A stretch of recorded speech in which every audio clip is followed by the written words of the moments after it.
Salut à tous, le traitement de la rouille, une fixation de PMR récalcitrante et un problème inattendu, tout ça, ça se passe après le générique dans ce point upgrade.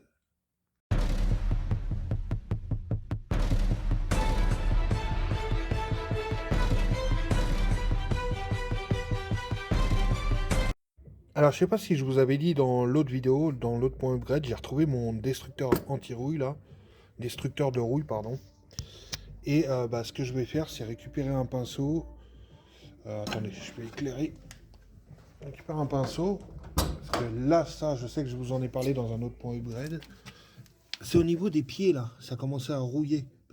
Oh mince! Parce que c'est des vieilles fixations, enfin c'était des rails que j'ai récupérés sur une MX3.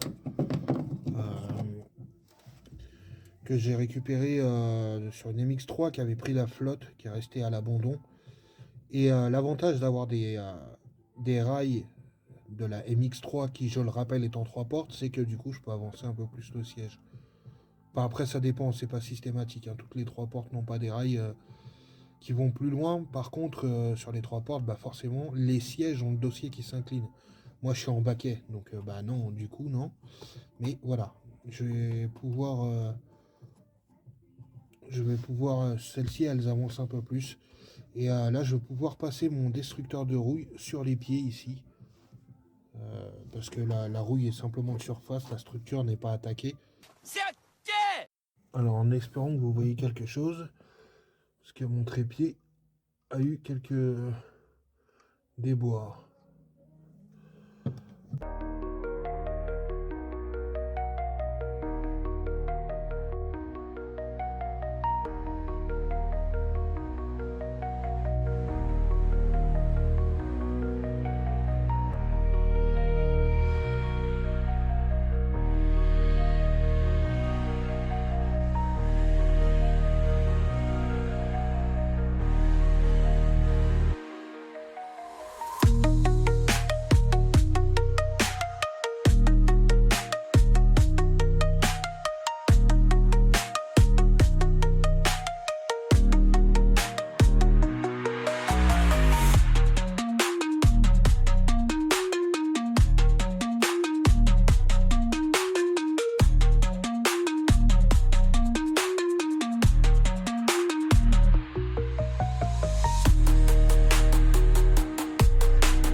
Alors aujourd'hui, je dis aujourd'hui parce que pour vous c'est sur la même vidéo, mais moi c'est quelques jours plus tard. On va s'occuper de quelque chose. Faut savoir, d'abord un peu de contexte, faut savoir que l'autre jour je l'ai sorti la voiture sur le parking pour m'occuper, parce qu'en parallèle je me fais un sim racing. Et pour éviter tout accident d'éventuel cabossage de ma voiture avec de la maladresse, donc je sors la voiture et puis là j'ai un ami qui vient me rendre visite. Enfin, c'était une surprise, quoi. Puis il se pointe et puis il regarde la voiture et tout. Puis au bout d'un moment, on sait pas pourquoi, hein, il fait ça.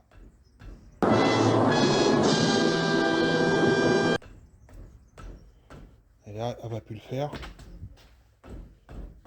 Ah, ça y est. Vous entendez, il y a un truc qui se balade. Donc, truc qu'il fait, il se baisse. Alors moi, je pense à plein de trucs au départ. Le flasque, la bague des combinés, n'importe quoi. Et il se baisse, il regarde entre les bâtons. Et il se trouve qu'il a vu que mes plaquettes bougeaient. Et là, quand je vérifie... elle bouge, mais pas... Enfin bref. Et moi, je pense que éventuellement il y a une plaquette, enfin une clavette qui a sauté. Bon, on va voir ça. Ça n'a pas l'air d'être le cas maintenant. Enfin bref, on va jeter un œil. Parce que ça le fait pas de l'autre côté. Parce que la plaquette est un peu usée. C'est bizarre parce que normalement je remplace tout par du neuf. Mais à voir. Je vais démonter la roue, je vais checker ça. Et puis si ça se trouve, il y a un truc qui a bougé. C'est ça qui fait la sensation de sautillement. Après, j'y crois vraiment pas. Parce que la plaquette bouge, ok, mais il n'y a aucune raison que ça fasse sautiller, enfin, que ça fasse danser du cul la voiture. Je pense plutôt que Donc je sais pas si je l'ai dit dans un rush précédent, auquel cas je le répète. Je pense quand j'ai acheté les moyeux avec les roulements déjà intégrés, hein, plus qu'à monter, je pense que je suis tombé sur un défectueux et qu'il est voilé. Mais c'est super! D'autant plus que j'avais pris, alors habituellement sur mes voitures je mets que de la bonne qualité, hein. Mais là comme j'étais pas sûr que ça s'adapte, j'ai fait un crash test avec du bas de gamme. Donc bah forcément, hein. Ça aussi, hein, c'est le genre de truc qui a plus de chances de se retrouver sur les pièces bas de gamme que sur des trucs où il y a plus de contrôle qualité. Il y a beaucoup de gens qui disent oui, mais si t'achètes en Chine, c'est pareil, tout vient de Chine. Ouais, non, non, les contrôles qualité sont pas les mêmes. Les cahiers des charges imposés par les grands noms qui doivent maintenir leur réputation sont pas les mêmes. Donc voilà. Et s'il se trouve que j'ai raison, et honnêtement, je ne vois que ça, là, à l'heure actuelle, euh, bah, ça prouvera une fois de plus que bah, la qualité, les grandes marques en général, je dis bien en général, il y a toujours des cas de figure inverses, bah, c'est toujours mieux hein, d'acheter de la bonne cam dès le début. Ah, mais moi j'ai toujours dit. Maintenant, pour ma défense, comme je l'ai expliqué, j'ai acheté ça pour faire un crash test. J'allais pas mettre 150 balles, bon là j'abuse, mais j'allais pas mettre 100 balles dans un roulement euh, pour m'apercevoir que finalement ça n'allait pas. Là, c'était des roulements, je sais pas à combien, c'est entrée de gamme. Bon, bah maintenant que je sais que ça va, je vais pouvoir mettre, je crois que c'est 50 balles le roulement. Merde, la marque là. Pas Nip Parts, bah SKF. Faut que ça biche quand même. Voilà. 50 balles, je crois que c'est même 44 balles le roulement, enfin le moyeu avec le roulement SKF. Donc on partira là-dessus. En attendant, bah, je peux pas faire grand-chose, hein. On va attendre d'avoir les finances pour ça. Je vais m'occuper et je vais jeter un œil là-dessus. Et oui, un autre truc à vous montrer. On bat les couilles, frère. Alors ça, quoi que c'est, ça c'est un aimant avec une sorte de stickers derrière. Et ça, où je l'ai eu, dans une petite lampe à action que j'ai acheté pour mes vitrines, un éclairage. Et ça c'est pour coller le module. Et ben moi ce que je vais faire, c'est faire un renfort, enfin venir utiliser ça en tant que renfort de fixation pour le PMR au niveau du tableau de bord, parce que souvent il tombe. Je vous montre ça dans le rush d'après, ce qui s'était passé avec le PMR. Alors pour rappel, le PMR donc il est fixé comme ça. Donc vous avez l'attache qui normalement permet de se mettre à la ceinture, qui vient coulisser là dans cette fixation qui est fixée au 3M, elle ne bougera pas. Voilà, cette fixation qui à la base est faite pour une sorte de GoPro. Sauf que la partie arrière du PMR ne passait pas. J'ai dû limer un petit peu sur les côtés là. Sauf que bah, évidemment je l'ai fait un tout petit chouïa trop. Donc ça tient, mais en vrai la voiture, une fois qu'elle va commencer à prendre du relief à haute vitesse, enfin des routes bosselées ou autres, c'est sûr que ça va tomber parce que des fois moi-même j'ai du mal à le remettre ou déjà si je ne vise pas, voilà. Vous voyez, ça coulisse, il n'y a pas de souci. Mais voilà, si on insiste, ça passe. Donc je pense que je vais coller le sticker sémenté là, je pense, hein. Et à l'arrière, comme ça fera un maintien supplémentaire. Ou alors, parce que je regarde un truc en même temps que je vous montre, tout simplement le fixer en travers. Et comme ça, enfin bon, on verra. Tout ce que je sais, c'est que cette fixation va me servir pour ça, tout simplement. On verra ce que ça donne, on verra comment je l'utilise. Alors là, j'ai qu'une main pour faire ça, donc l'aimant, voilà, coller une partie là. Et je me sers que de l'écran du portable pour voir ce que je fais là. Voilà, ça a l'air d'être collé. Et puis, on va coller l'autre partie. Alors oui, j'avais un trépied que mon frère m'avait acheté, mais il a pété. Je suis vénère, il faut que je le répare. Bon, ça, on va coller ça sur le support. Voilà, alors c'est fixé. On va voir ce que ça donne. Est-ce que je me suis pas compliqué la tâche? Est-ce que j'ai pas des... Ah, Moi, je pousse comme un sac. Sans déconner, il va falloir qu'il arrête de tomber, ce PMR. Bon, déjà, ça rajoute une épaisseur au truc. Ouais, ça a l'air mieux, mais je vais fiabiliser encore plus ce système. Bon, après, c'est sûr qu'on sent... Oh putain, ouais. Déjà, il y a une épaisseur en plus, hein, forcément, dû aux stickers. Et il met là. Voilà, il faut bien que je l'aplatisse. Il y a une épaisseur en plus, et le côté aimanté, forcément, le retient un peu aussi.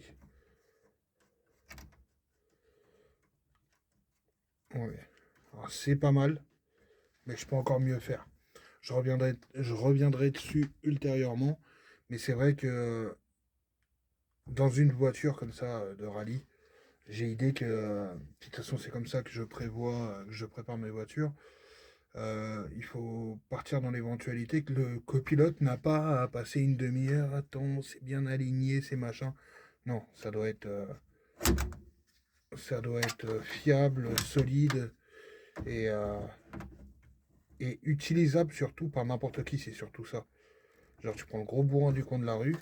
Je dis bien du coin de la rue parce que beaucoup de bourrins ici. Il pourra l'utiliser sans m'arracher la moitié du tableau de bord et sans arracher le PMR. Ni la tâche d'ailleurs. A few moments later. PMR arrêtait pas de se casser la gueule.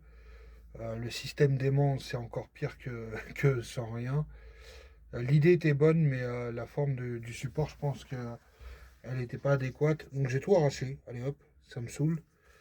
Et à la place, tout connement, je sais pas pourquoi je me suis emmerdé.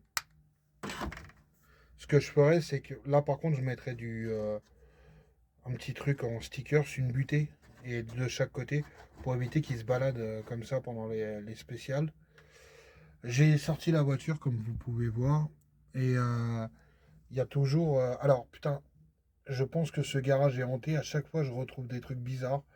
Une fois, j'ai retrouvé un gâteau, des miettes de gâteau sous mon capot, alors que je ne grignote jamais au garage. Pour la bonne et simple raison, c'est que j'ai rien à grignoter. Ouais, c'est pas faux. Là, carrément, j'avais un écrou de cardan complètement desserré. Enfin bon, n'importe quoi. J'ai resserré ça. J'ai toujours le petit sautillement. Mais comme je vous ai dit sur le rush précédent, je vais changer tous les roulements et ça va être réglé. Bon, quoi qu'il en soit, ça c'est bon. Il faut toujours que j'achète de la colle pour fixer ça. Et je vais m'occuper certainement dans le prochain épisode. Vous verrez ça de la réglette là pour ça. Parce que là, il faut que je prenne un stock de vis et que je les teste les unes après les autres pour trouver le bon truc. En fait, là, c'était fixé avec une vis ici sur une réglette en plastique. Je l'avais fixé que d'un côté pour permettre de jouer un peu avec la longueur de câble. Mais vous voyez bien que ça, c'est vraiment une solution de dépannage. C'était un support d'extincteur sur lequel j'ai pété les pattes pour laisser passer ça. Mais on va faire ça beaucoup mieux. Beaucoup, beaucoup mieux. Toujours mieux. Alors les plaquettes sont bien en place, mais je crois que je me suis trompé au niveau des vis. Regarde, elles dépassent. Ce qui fait que c'est l'étrier qui bouge là.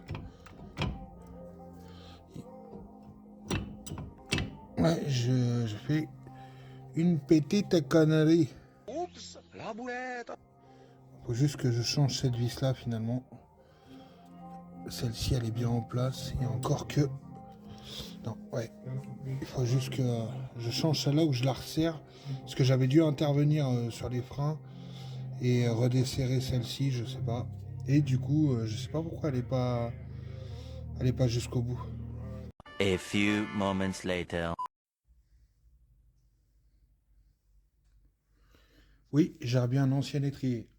Alors, un ancien étrier, il est bon, hein, les plaquettes sont bonnes, l'étrier est bon, il fonctionne bien. Le souci, c'est que à chaque fois que je remettais cet étrier-là, que je serrais, donc les vis étaient les bonnes et tout, il n'y a pas de galère, dès que je serrais la roue, ça tournait plus. Mais genre, ça tournait plus du tout. La roue a été comme soudée.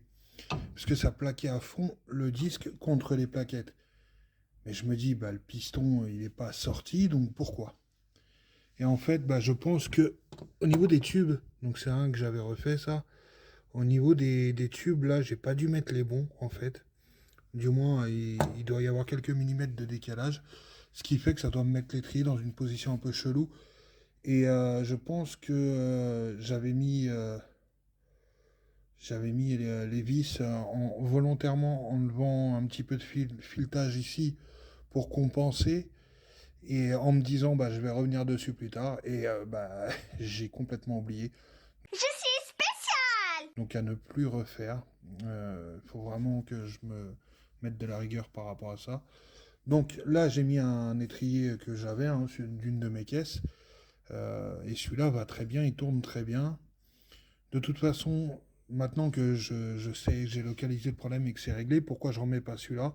Tout simplement, quitte à devoir rechanger, enfin me dire que je rechange les étriers, on va partir sur d'autres étriers plus tard, là, dès que j'ai fini de payer les jantes, je pense que je vais me prendre des gros étriers à l'avant. Comme ça sera fait. Mais là, cet étrier-là, hormis une gueule un peu sale, il est très très valable. Je l'avais démonté de je sais plus quelle caisse que j'avais. Enfin bon, bref, on va remonter la roue. Ce problème-là, c'est réglé. Pas le temps de niaiser. Et si tout simplement, les roulements à l'arrière allaient bien. Et si seulement. Alors, pour rappel, je peux pas tenir avec les deux mains. Pour rappel, ces roulements sont neufs. Je les ai fait monter par un garage du coin.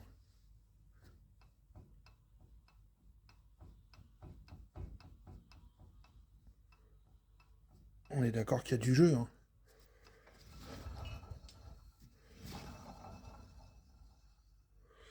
Et si tout simplement il m'avait mal monté les roulements à l'avant. Ça m'énerve. Ouais. Donc, puisque normalement de mémoire, hein, les roulements à l'avant, je les ai fait monter, puis juste avant d'avoir monté mon nouveau train arrière, mais c'était les deux, c'était dans un laps de temps assez court. Du coup, j'essaye de pas bouger moi pour vous montrer.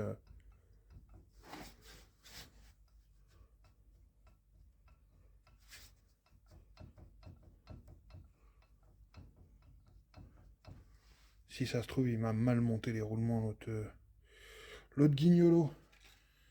Bon, bah dans le doute, ce que je vais faire, c'est rechanger les 4 roulements de toute façon. Super!